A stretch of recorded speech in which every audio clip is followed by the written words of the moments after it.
ప్రియమైన వాళ్ళారా, ప్రభువైన యేసుక్రీస్తు నామములో ఈ యొక్క ఉదయకాల సమయాన మీ అందరికీ నా యొక్క హృదయపూర్వక వందనాలు తెలుపుకుంటున్నాను.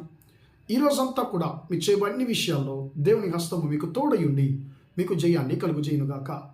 సామెతలు 28వ అధ్యాయము 20వ వచనం ఇలా సెలవిస్తుంది, నమ్మకమైన వానికి దీవెనలు మెండుగా కలుగును అనేటువంటి మాటను మనం చదువుతున్నాం. ప్రియులారా, ఈ రోజుల్లో ప్రతి ఒక్క మనుషుడు ఎదురు చూసేటువంటి విషయం ఏంటంటే, నాకు దీవెనలు కావాలి, నాకు ఆశీర్వాదాలు కావాలని చెప్పి ప్రతి మనుషుడు కూడా ఆశీర్వాదం కొరకు ప్రియులారా ప్రయాసపడేది మనం చూస్తున్నామండి.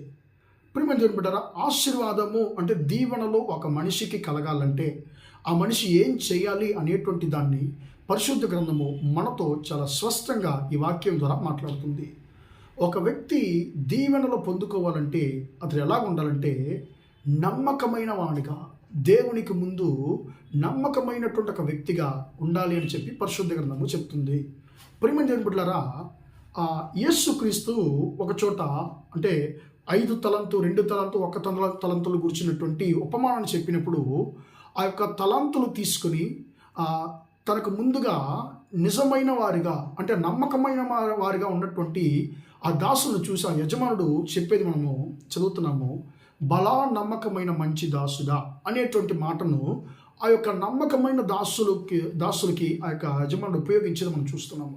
నీకు ఇవ్వబడినటువంటి ఈ కొంత విషయంలో, ఈ చిన్న విషయంలో నువ్వు నమ్మకంగా ఉన్నావు కాబట్టి ఇంకా నీకు అనేకుల మీద నిన్ను అధిపతిగా నేను మార్చేదనని చెప్పి ఆ యొక్క యజమానుడు ఆ నమ్మకమైన ఆ దాసుని గురించి సంతోషించేది మనం చూస్తున్నాం. పిల్లరా, ఆ దాసులు ఇద్దరు కూడా నమ్మకంగా ఉన్నారు, తన యజమానికి నమ్మకంగా ఉన్నారు, తమకు ఇవ్వబడినటువంటి బాధ్యతలో నమ్మకంగా ఉన్నారు, తమకు ఇవ్వబడినటువంటి తలాంతును వాడుకోవడంలో చాలా నమ్మకంగా ఉన్నారు. కాబట్టి వారికి ఇంకా కూడా తలాంతులు ఇవ్వబడ్డాయి, వారికి ఇంకా ఆశీర్వాదాలు దీవెనలు వారికి ఇవ్వబడ్డాయి.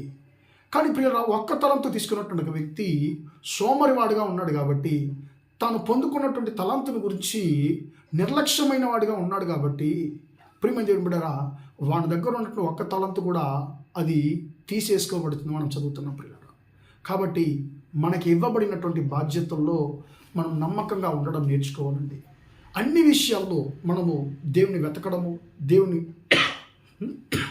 ప్రార్థించే విషయంలో, పరిశుద్ధంగా జీవించేటువంటి విషయంలో, అన్ని విషయంలో దేవునికి ముందుగా మనం నమ్మకమైన వారిగా ఉన్నప్పుడు ఆయన మెండైన దేవునుల ద్వారా మనం ఆయన ఆశీర్వదించేటువంటి దేవుడిగా ఉంటున్నాడు. ప్రియమైన దేవుని బిడ్డలారా, నమ్మకమైన వాడు దీవెనల వెంట వెళ్ళనక్కర్లేదండి. ఎవడైతే దేవుని దృష్టిలో నమ్మకమైన వాడిగా ఉంటాడో వాని వెంట దీవెనలు ఖచ్చితంగా వస్తాయి. కాబట్టి ప్రియులారా, నమ్మకమైన వానికి దీవెనలు మెండుగా కలుగుననేటువంటి మాట ప్రకారము మనందరికీ కూడా ఈ దినాల్లో దేవుడు మెండైన దీవెనలు దయచేయునుగాక. కానీ మనం దేవునికి ముందుగా నమ్మకంగా అన్నింటిలో మనము నమ్మకంగా ఉండడం నేర్చుకుందాం. ప్రార్థన చేద్దాం. ప్రేమగల మా తండ్రి, దయగల దేవ, ఇంతవరకు ఈ మాటలు విన్న తండ్రి, మీ బిడ్డలు మీరు దీవించండి, ఆశీర్వదించండి అయ్యా. నమ్మకమైన వానికి దీవెనలు మెండుగా కలుగుననే మాట ప్రకారం అయ్యా, మేము తండ్రి మాకు ఇవ్వబడినటువంటి అన్ని బాధ్యతల్లో తండ్రి నీకు ముందుగా మేము నమ్మకమైన వారిగా ఉండడానికి అయ్యా మీరు సహాయం చేయమని ప్రార్థిస్తున్నాను. యేసయ్య నామములో తండ్రి, అయ్యా మేము నమ్మకమైన వారిగా ఉన్నప్పుడు తండ్రి మాకు మెండైన దీవెనలు తండ్రి నువ్వు ఇచ్చేటువంటి దేవుడు ఉన్నో దాన్ని బట్టి నీకు స్తోత్రము. అయ్యా యొక్క వచనంలో ఉన్నటువంటి ఆశీర్వాదము మా సహోదర సహోదరులందరికీ యేసయ్య నామములో కలుగునుగా కానీ ప్రార్థిస్తున్నాను తండ్రి. ఈ రోజంతా కూడా మా సహోదర సహోదరులు చేసే అన్ని విషయాల్లో మీ ఆశీర్వదించేటువంటి దీవించేటువంటి హస్తము తోడుండి తండ్రి మీ బిడ్డలు మీరు దీవించి ఆశీర్వదించమని యేసయ్య నామములో ప్రార్థించి అడిగి వేడుకొంచున్నాను తండ్రి.